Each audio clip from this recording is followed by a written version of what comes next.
Hi, welcome to Beyond. Today's segment is working at home, keeping your professional cool in the kitchen as COVID-19 drags on. Unexpected tips to staying sane and productive while working and studying at home.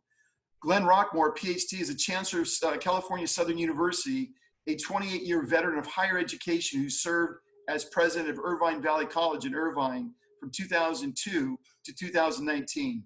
Glenn, welcome. Well, thank you very much. Thanks for having me here. Absolutely. So, COVID is the topic of the day for sure. This pandemic has really impacted people in so many unexpected and maybe perhaps expected ways.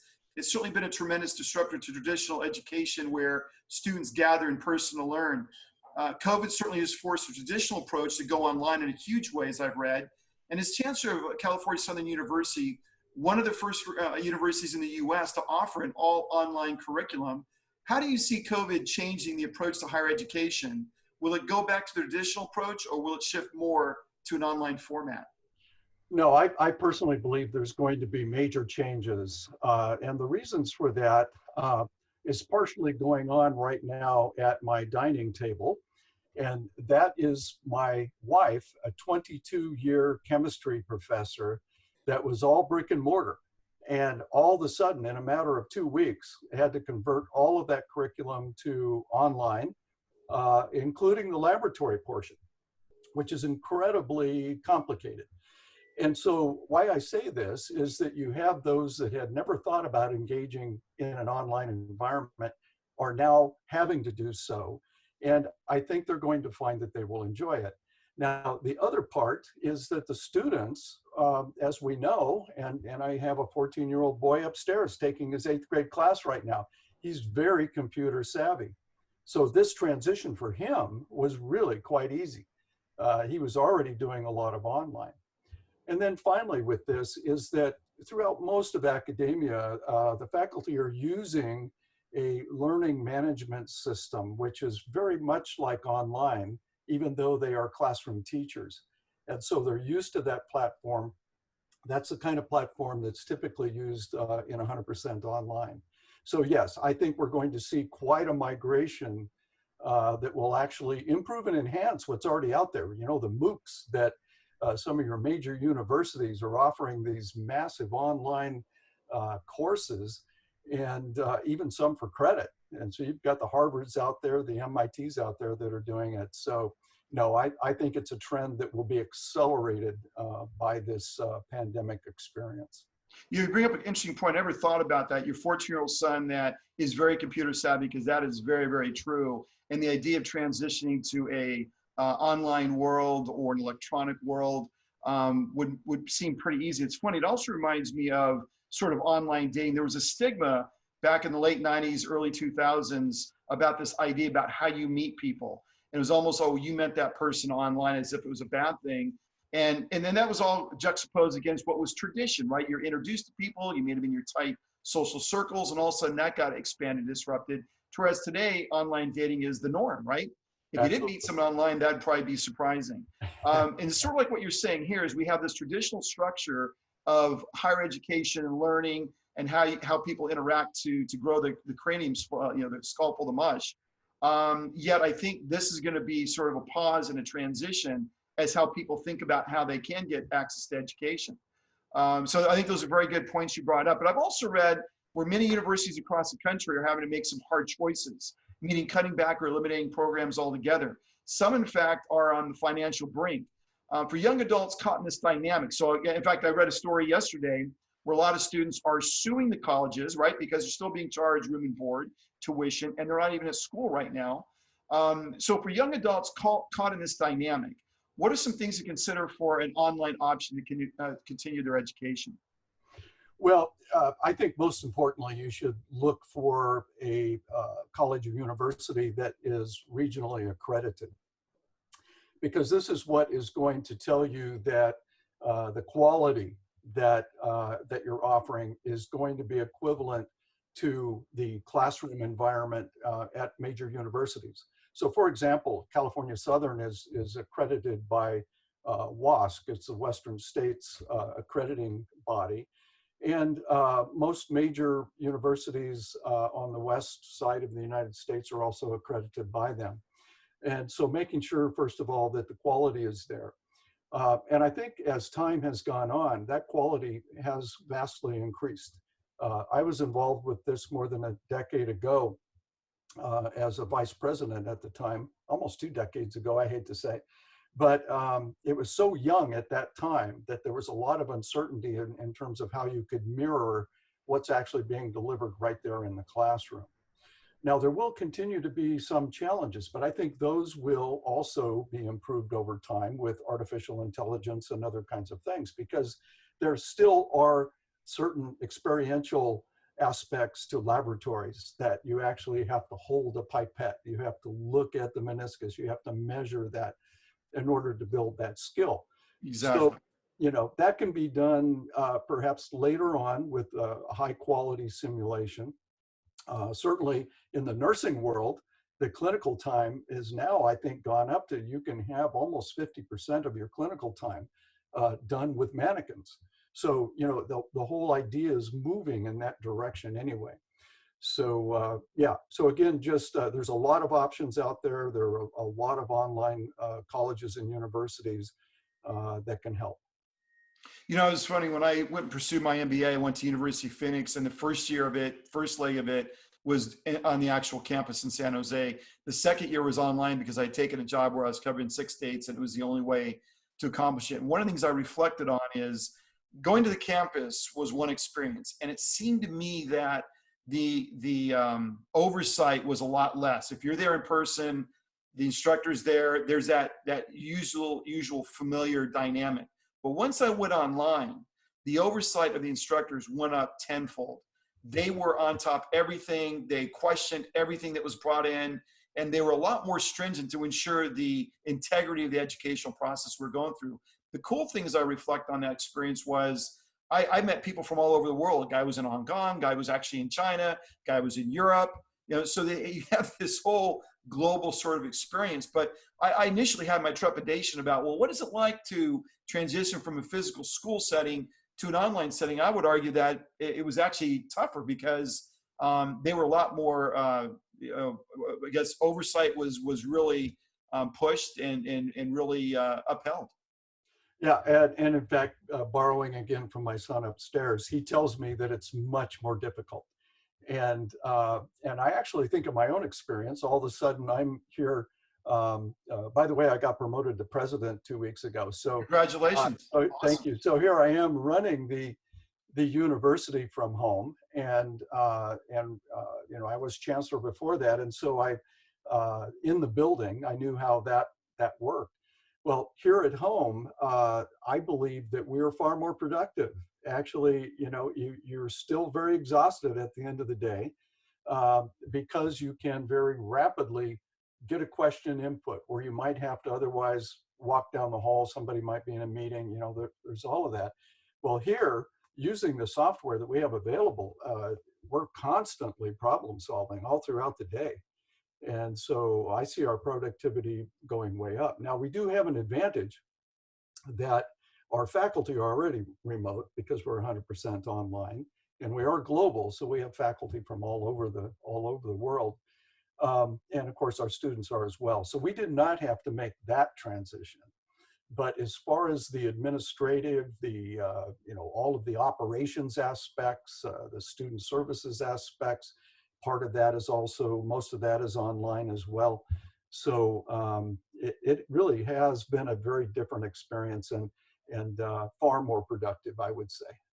Yeah, it's funny, the administrative building, and I've been I believe in Costa Mesa. And Yeah. what's interesting about it is, it's going to question, what do buildings look like in the future? Who needs to be there? Because there's a tremendous cost with that. And can you do it more efficiently? I mean, if we're outsourcing jobs back in the day, and I think more and more are coming back, it was to be cost competitive, right? Now you're saying, well, what does brick and mortar look like? If a lot of things have shifted from brick and mortar to online with Amazon, you'd almost beg the question about education and how that dynamic will be impacted. I also reflect on your business model. You guys are really ahead of your time if you think about it, because I go to In-N-Out or I go to Starbucks, and those guys have not been impacted in this time. In fact, I would argue their business is blowing up in this time. And they got lines going like everywhere. And so you guys are the equivalent of that drive-through, where you guys are set up and you're positioned to really take advantage of it, I think, of a new push towards online education to give people the flexibility. Well, I think so. And thanks for that word flexibility, because that's an important component of what we do at the university that is probably different than most others. You know, our founder, Dr. Donald Hecht, he created this school 43 years ago. And the idea was that flexibility. And so even in the online environment, take my wife at the dining table, she is online on Tuesday, Thursday from 9:30 to 12:30. So the students are still engaging on this regimented calendar. Now, that may work for some of our more traditional students that are doing just education. But even many of those students have other kinds of obligations. And many of our students, back, I'm thinking of Irvine Valley College, you know, single parents and, you know, and all sorts of family barriers and things going on, that when you try to think about still keeping that schedule is very hard if you have to work. So in our case, we have a flexibility where you learn on your own time. Now, you have to have certain deliverables throughout, but you actually will come into the learning environment when you have a moment. You do that work, you complete that module, you're working with your faculty, and that's a 1-to-1 ratio, faculty to student ratio. And so you have constant contact there. And then we also provide student services for all kinds of other, you know, logistical issues that students may have online, so that we make sure that everybody can be successful. So that's why the model at California Southern has worked so well over the years, is providing that flexibility for folks that wouldn't otherwise have an opportunity to engage in education. No, I think it's a beautiful thing. And, you know, you're going to have a lot of competition, right? I've read where MIT, Stanford, Harvard, University of Chicago, all the big guys are really pivoting and investing in online approaches, especially during this pandemic, trying to get people through the current semesters. And I got to believe in their business plan, they're recognizing the disruption of this pandemic in their traditional education model. So given the fact that there's a lot of uncertainty, what effect do you think this growing competition in the online market will have on California Southern University? Well, I think, again, we are serving mostly professional adults at this point. And so a number of our students are practicing attorneys, they're practicing in the medical field. They may be RNs, they're looking to move up to a master's or bachelor's in nursing, but they're working at the same time. And so there's a certain cohort there that I don't think we'll see a major impact, certainly right away. But the big dogs, as you mentioned, you're serving really an 18 to 25 year, maybe 30-year population in age. And so there it just becomes, where are you going to go to get the most quality? And now also cost is a factor. And so at our university, we have intentionally lowered our fees, again, to provide that access. We're all about access. That's what the mission is. We're trying to serve those that, again, just did not have an opportunity to get a higher education, and we're providing that. So your MITs and your Harvards are still going to be an expensive proposition, even though you have that online opportunity. Right, that's great. You know, and as we think about this, if more and more students and working professionals will be learning or working from home, right? And that's a big change, you know, because part of learning from home, if you're not in a structured environment at a school or class, means you have to be disciplined and self-disciplined. I like what you said earlier, is that your curriculum and the way it's structured really creates a lot of accountability. You know, your wife's online from 8 to 12 and requiring, the accountability of the students. That's kind of a built-in structure, if you will. But as more and more students and working professionals are going to work from home, what are some tips that you can provide to maintain a normal, productive office routine? Well, you have to focus on your work at hand. And because there's always that, you're at home, and I'll talk in a moment about the positive and negative there. But when you're at home, you have to get yourself set that you are actually at work. And so here I am in our converted bedroom into an office. It was an office prior to all of this. And so you have to sit here and you have to be engaged and you have to watch your time. Now, but as I mentioned, that it's much easier to sit here all throughout the day because I have all of these little signals at the bottom of my screen here. I can tell when someone's trying to reach me. And I will just push that button. We're on, we'll have a chat, we'll get something done. So I think initially you have to avoid going to the kitchen and grabbing things you wouldn't normally do. It's all a mindset. You have to keep your mindset that you're at work, even though you're at home. The downside that I have found is that this very office has my hobbies in it. Not that it attracts me during my workday, but on the weekend, I don't feel like going into the office and doing my hobbies anymore because that's where I've been all week. Right. So that's the one downside that I'm beginning to see here. But other than that, I think the work itself keeps you focused because there are always going to be things that need to be done. So talk to the audience about what role do you think Zoom or Skype will play in helping homebound professionals maintain their social relationships and networking skills? Because, in this time, it's one thing I'm working from home and I'm online, but then there's this whole social dynamic that's being crushed a little bit. And I know that cities are opening back up slowly, presumably we don't get a second wave or hit really hard again. How can Zoom or Skype play that role in fostering the social relationships and networking skills? I see it in a number of different ways. You take the Peterson Auto Museum, for example. They're now doing virtual tours. And I believe that also the Bowers Museum, there was a Disney display there. They're doing virtual tours. You see the music events where you get artists from all over the globe that are doing their part and it's being put into an orchestrated concert.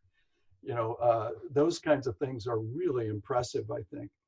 But there are always going to be, those that are maybe not so comfortable with online. They're missing, or depending on if they are students now, they might be missing their friends, having that group that meets on the campus experience, and all of that. That'll take some time. But then those that are older that are looking at that same thing are saying, gee, my kid is going to miss that college experience. Well, I think there's a hazard in taking our own life experiences and trying to implement them in today's world, which is very different. Boy, that is so true. Yeah, and technology has been a major disruptor and has really caused me to have to change my thinking and try to avoid going back and trying to influence things in the past that just no longer exist today. It's funny you said something about going back to the traditional college education, which is go to campus, you're getting that college experience. And I would argue for a lot of students with student loans and debt, that's a college experience that's not without its major issues, meaning these guys come out of college with, strapped with a lot of debt. And normally in a time in your life when you can take a lot of risk because you're not married, you don't have a mortgage, you could be as innovative and creative as you want to be, yet they're strapped with debt, which forces choices and decisions of where you're going to work to pay off that loan. So I would argue that the traditional college experience, given the cost of going to college and the ever increasing rise in tuition, et cetera, really hamstrings these kids and maxes their financial abilities and really pigeonholes them into certain sectors or jobs that maybe they otherwise wouldn't have gone into. So I commend you guys for looking at the cost of things, making it flexible, because I think there's other alternatives. And the idea that we have this paradigm that, I went off to the University of Utah, but that was back in the day. Today's totally different. And I would argue that ultimately the best education you get is on the job. And if your aptitude's there and you're smart enough, you will rise and you will impact that organization. And the idea that we need degrees to check the box to limit the number of resumes we get so we can put people in the positions, I think is going to be impacted by this pandemic. Well, I think it might as well. I spent a lot of time working with the Greater Irvine Chamber and also the Orange County Business Council. And I was continuously told that when businesses make a hire, that most often the new employee is anywhere from 60% to, on a good day, 70% prepared for the actual work that they've been hired into. And so there's a gap there between what's being offered in the current educational modality and what is actually needed in the workplace. So that goes right to your point, is that learning on the job is incredibly important. But I think that the online then gives us a great opportunity to close that gap and do a lot more work to make sure that when someone is hired, they're actually more like 100% ready to start to work. And so you can do that, I think, more easily through technology, particularly in a flexible environment. You can come in and actually experience what you really need to know to do that job. So there will be a change there too. Now, that's a good point. I think there's a lot of companies, like I was with Edwards Life Sciences, and they actually paid for my MBA. Actually, two companies did. And that's that gap they're trying to fill, right? If people are motivated within their work structure to go pursue their higher education, they provide incentives to make that happen. And I think, absent having a company aligned with the university to put people through those courses that up their skill sets, most of the times they just rely upon the motivation of the individual employee to go develop those skill sets, find online learning, et cetera. So I think that's absolutely right. So do you have any recommendations on the best at-home software and apps for adults and students? I mean, if we're going to go online, what recommendations can you offer for us to consider for apps and software? Well, we're using two right now. We had a number of others. We were using WebEx for a while. We've settled in on Zoom for our larger meetings. It seems to handle more people. I'm assuming this is the path that you're asking. But for me to manage the university, I'm using Microsoft Teams. And so here, the video works fine, 2 or 3 people, just those quick one-offs that we need to have. Has a great chat feature. You can build up all of my different teams, my different meetings. I can have separate groups that I can contact on that. And there's a lot of ancillary software that's available for project management and things like that in that software. So that's where we have honed our software down to. 2 different purposes: Zoom for the larger meetings and Teams for really university management, and also those short one-off videos. Right, that's good. So we know that business is competitive to the core, and you sort of touched on this, but what are some strategies you can offer to keep the business edge from your kitchen, keeping things professional during COVID-19? Because you talked about you're in your office where you have some of your hobbies, but how do you mentally go about starting out your day just to keep that professionalism and business edge during this period of time? Well, I think that right now anyway, we are under a lot of pressure to make sure that this works.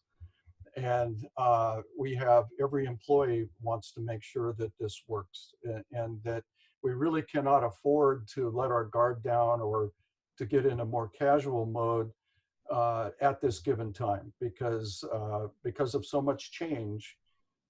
We have to be in constant communication. There's a lot more troubleshooting that is occurring here that may not happen, in the building in the past, and all related to this new environment that we're thrust into here. So again, I think it's a matter of mindset, that you want to be successful. You want whatever tools we have in front of us, you want to learn them quickly, get up to speed, and make sure that when this is over, the university is fully intact. Right, and that's critical. So there's some simple ways you can boost at-home productivity that you've come across. If I'm working from home, is it a matter of a routine, working out, meditation? I mean, is there something you can offer as the president of a university that to your staff or the people listening, where we can really just blow out the productivity? Yeah, well, I think sitting in front of the computer for 8 hours is counterproductive.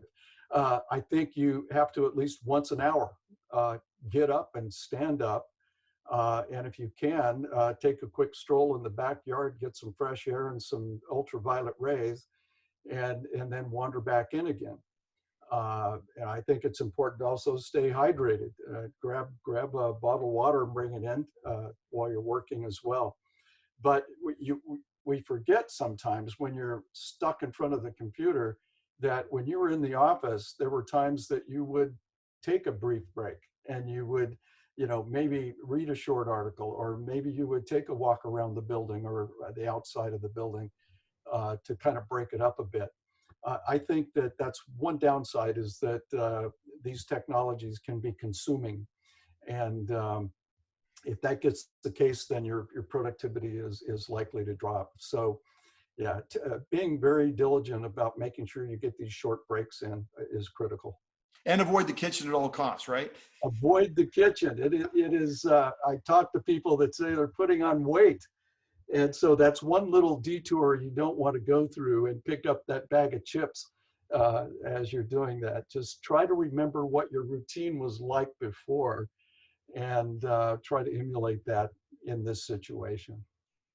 So Glenn, given your prolific career as an educator, I noticed on your LinkedIn profile that you actually work with the White House to provide, insight into workforce development. Can you share that experience of going to the White House, what that was about? Well, it was incredible. And so this was a situation where at the time, Barack Obama was pushing workforce very, very heavily, particularly in education. And so I would say that during that particular time, there was more advancement within education in terms of workforce, and really beginning to get the idea of producing an education that is relevant and applicable to the workplace. And there were a lot of dollars involved in that. So I was invited to be an advisor for a couple of days to talk to the White House staff about what education could be doing better in order to meet that goal. And so it was really quite an exciting experience to be able to do that. Able to meet in small groups, which was terrific, and provide some advice. And so it really has to do with a shift that is taking place in education. And it used to be really just, we will produce the material and you will learn it and you will be fine. It's now shifting to more of the experiential and more of the applicable education for a given career pathway. And that's another thing that we're doing, is that we also were not very transparent about that pathway. It was, you want to be this, here are the courses you need to take, go get your grades, finish up your units, and then go get your job. Well, now it is really looking at a pathway from course to course to course. For example, in the community colleges, you really only need 60 units to transfer, but the numbers, the average is 85 units. So those are a lot of units that are really not going to be applicable to your transfer. And this is because there's exploration, there's different kinds of things going on, but you're not focused on your end goal, and that is quality employment. So go ahead. Yeah, I was going to say, I think a lot of kids at that age aren't sure what they want to do when they hit college. So part of that's range finding about what are my interests. And it almost takes me back to the earliest, days of education, whether it be preschool, grade school, or whatnot. The way that people are taught isn't always the way that's best suited for them to learn, right? Some people are visual learners. Some people are auditory learners. Some people are demonstrating, show me how it's done. Some people are abstract thinkers and can pick up these crazy abstract concepts easily. And so what can education do from the earliest stages to ensure that for a given child, that the way the material is being presented is appropriate for their style of learning? Well, it's always a challenge. And I think, referring back to the community college, because they were open access, you would get students in your classroom that could be at Yale or Harvard, but there was a family situation, all the way to those kids that had no idea why they were there. And so it really did become a skill set in teaching to understand those differences in the classroom.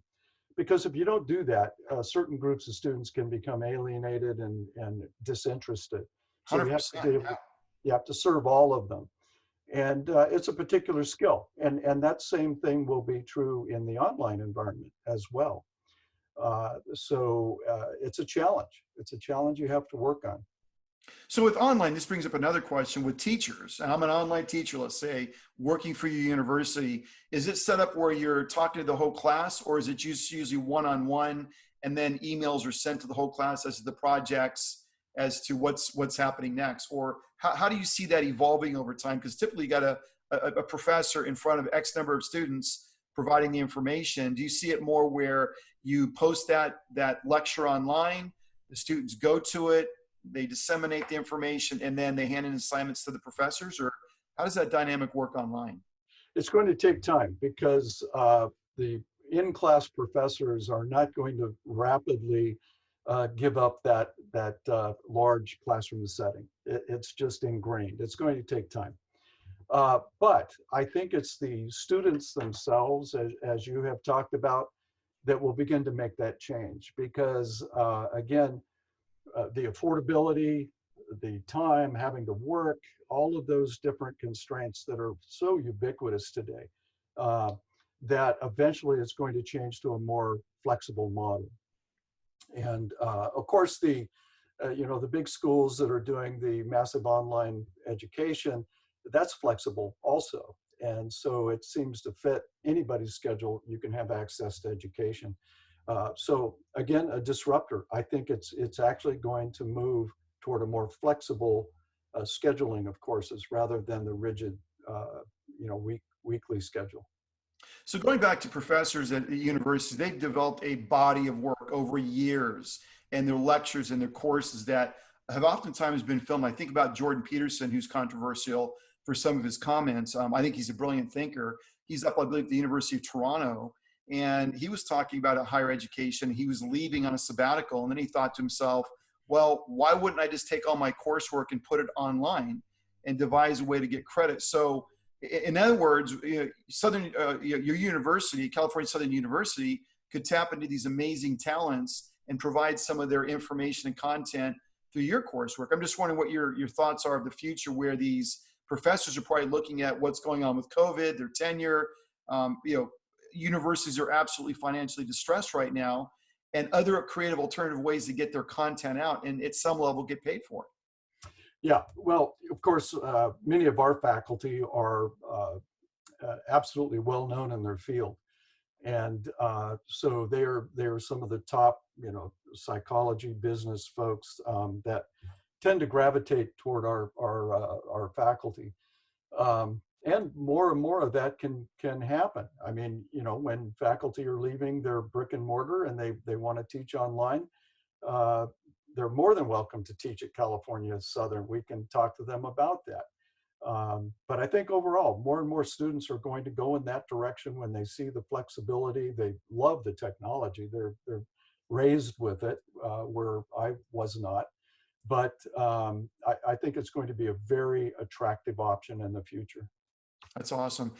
Glenn, this has been a great conversation. In closing, is there anything we've not covered that you'd like to share with the audience?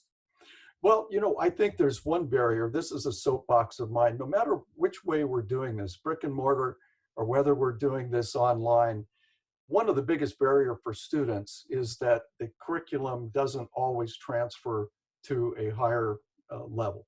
And so if you are, say you get a bachelor's from one place, some of that curriculum will not go into a master's degree at all universities. Many of the community colleges struggle with the AA degree units not transferring at every different university. So that's called articulation. I think the nation could use a uniform course numbering system so that if I took algebra at Irvine Valley College, it would automatically go to Harvard with me and become part of my bachelor's work. That's not the case today. One thing that California Southern does is that we do take those units. And so we do not discriminate in that way. So a student is able to bring as many units as possible forward. I think that's important because I think a lot of students are frustrated. They put the work in, they put the energy in, they apply, and it's not accepted. They have to repeat, cost more money.